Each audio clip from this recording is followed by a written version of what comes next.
The original members of the fabulous Beach Boys came to you tonight with a gala concert, Mr. Dave Marks.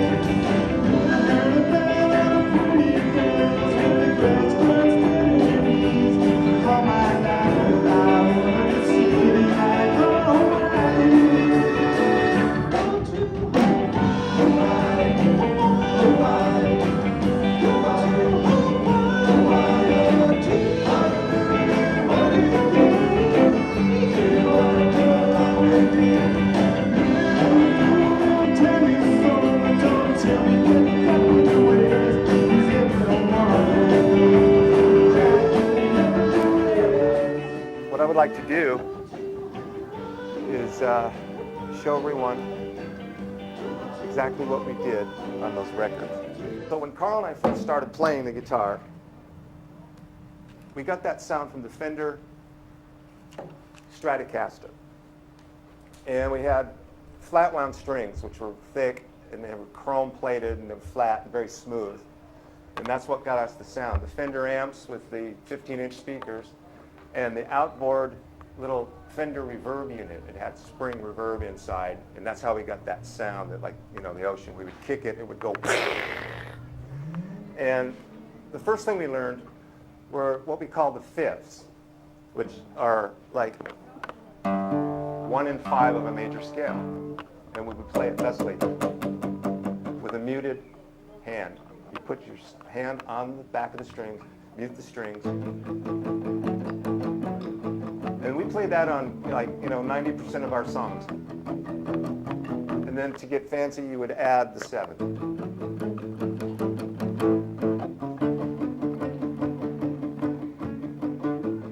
So those chords are, you place your first index finger on the bottom string, and your third ring finger on the next string up, 1 fret up. These spaces are called frets. So you have that positioning of the fifth, and you can do that anywhere on the neck. It's totally movable. And in music, there's the major scale, which is the basis of all music, and each note of the scale is numbered. So it's 1, 2, 3, 4, 5, 6, 7, 8, which 8 is the octave, the note above. And when you play a song, you usually go from the 1 chord, in this case would be E, to the 4 chord, which is A, and then the 5 chord, which is B. And you can do that in any key. So when we played Surf and Safari, we added 1 chord, we added a 3rd chord. It went from E, let's go surfing now, everybody's surfing now. We added this B, come on the safari with me. Early in the morning we'll start out, some honeys will be coming along. We're loading up a woody with the boys inside and heading out singing a song. So it's quite simple, as you can see, except when it gets to this part, the lead solos in those songs.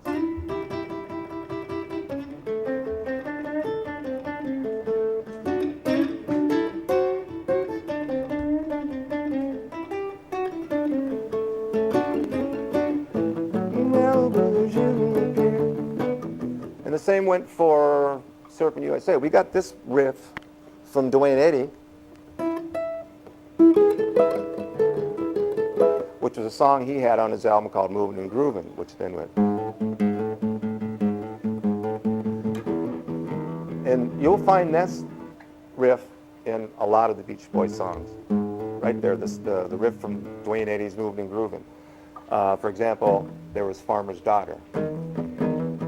I come from miles away, ain't got no place to stay. So we used that in a lot of songs. There was another one called Lana that Brian wrote about a girl that used that riff. And you hear it in Dance, Dance, Dance.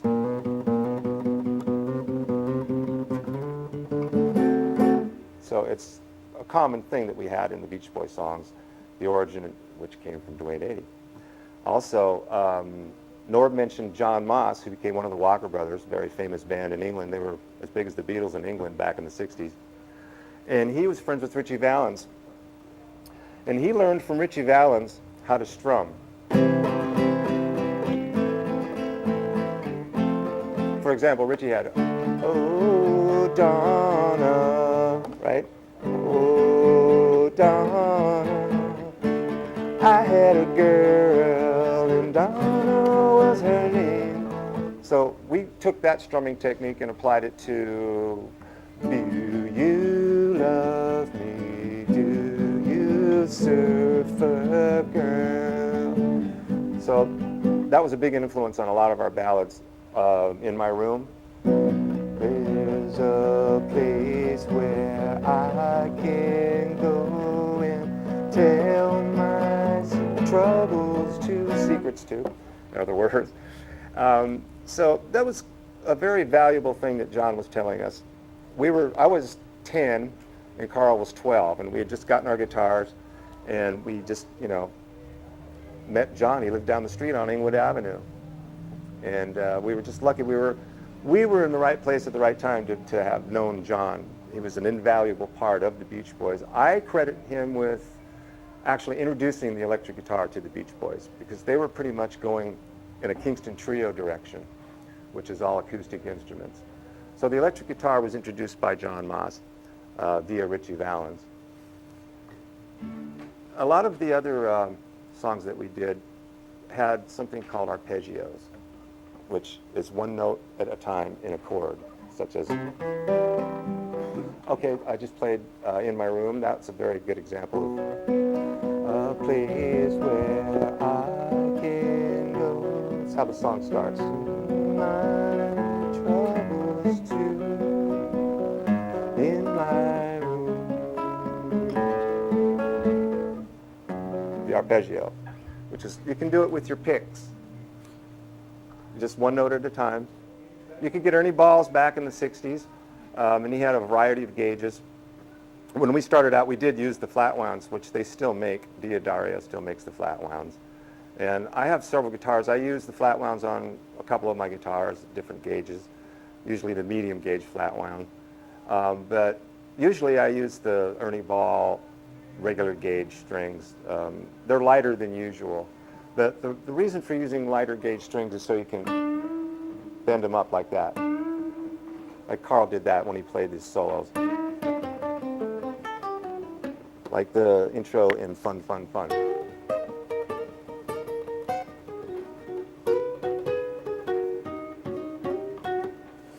So there's a lot of bending going on. So you really couldn't do that a lot with our heavy gauge strings.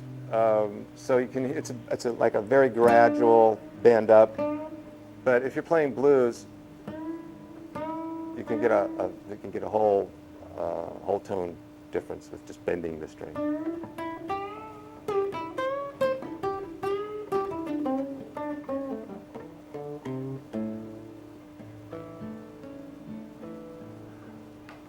So we have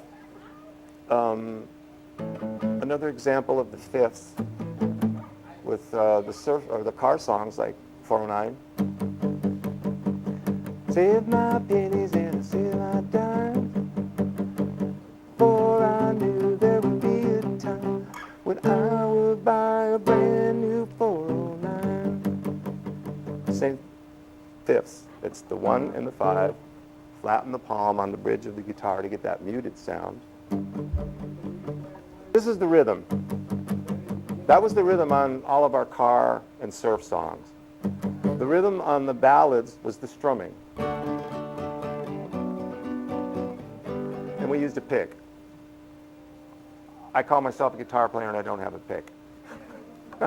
Well, I don't need it. I'm just telling you that with your pick, you do the up and down stroke. And it's, very simple. I didn't play the guitar until I had it in my hand. I saw it under the Christmas tree. So I pestered my parents to open my gift early, because it was obviously, the guitar was wrapped in paper, and it was shaped like a guitar, right? So I went nuts. I had to open it. And I'd never really played the guitar at all. I'd never actually really touched a guitar before that.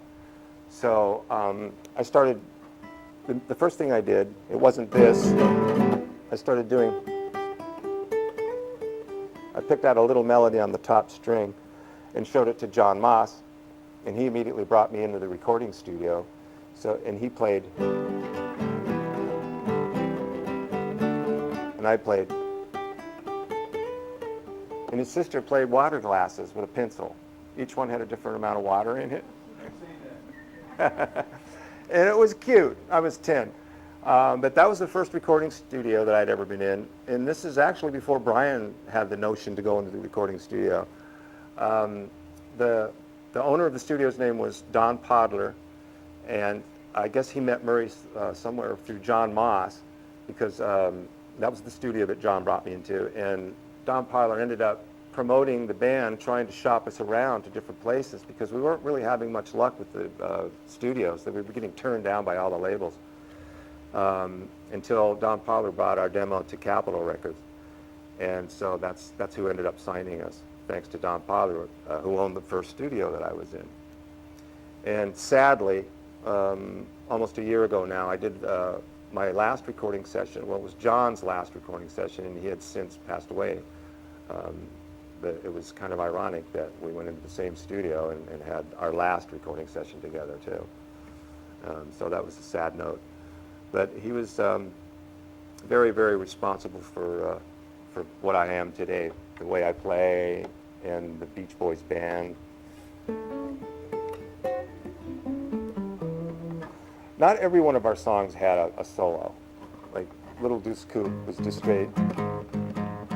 I'm not praying, so don't put me down.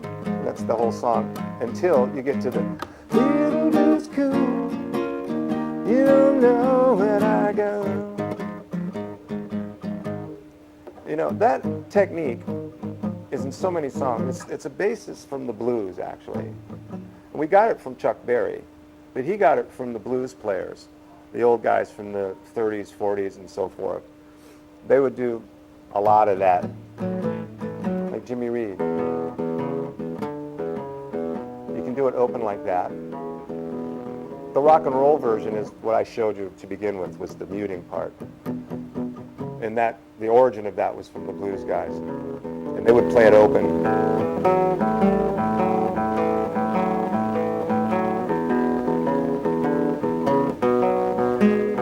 You know.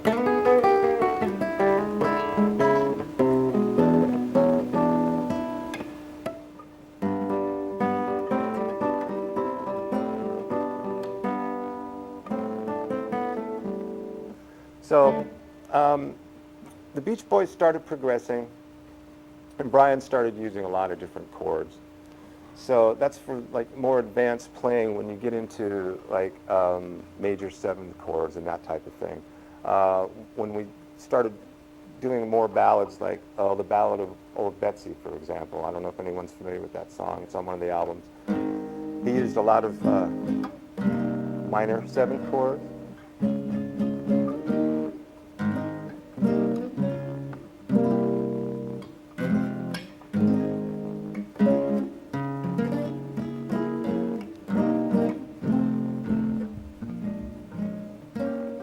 So it got a little complicated. And then the Warmth of the Sun, the same thing. There it goes. I didn't have a strap with me, so. A lot of the reasons for the keys of a song has to do with vocal range. Sometimes Mike couldn't really hit a high note, or Brian couldn't hit a low note.